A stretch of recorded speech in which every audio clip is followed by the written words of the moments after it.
আমাদের প্রতিনিধি দলে এবার চারজন রাজনীতিবিদ যাচ্ছেন।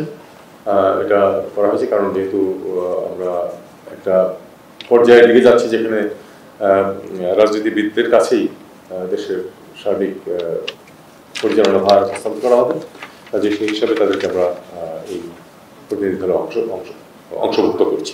যে চারজন যাচ্ছেন তারা হচ্ছে মির্জা ফখরুল ইসলাম আলমগীর, সৈয়দ আব্দুল্লাহ মোহাম্মদ তাহের, তারপর হচ্ছে আক্তার হোসেন, 3 জন, আর হচ্ছে আর বিএনপির আরেকজন হুমায়ুন কবির, আর বিএনপি থেকে হুমায়ুন কবির সাহেব, এই চারজন যাবেন। হুমায়ুন কবির এনসিপির থেকে, আক্তার হোসেন, কার সাথে দেখা মির্জা ফখরুল ইসলাম আলমগীর এবং হুমায়ুন কবির বিএনপি থেকে,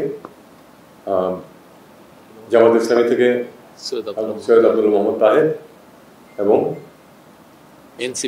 এনসিপি থেকে আক্তার হোসেন, এই চারজন যাবেন। কার সাথে দেখা হবে এই প্রশ্ন আপনারা জানতে চেয়েছিলেন। যেটা বলে রাখছি সেটা হলো যে এর সাথে আরো অ্যাড হতে পারে, আবার কোনো কারণে কোনোটা বাদও পড়ে যেতে পারে।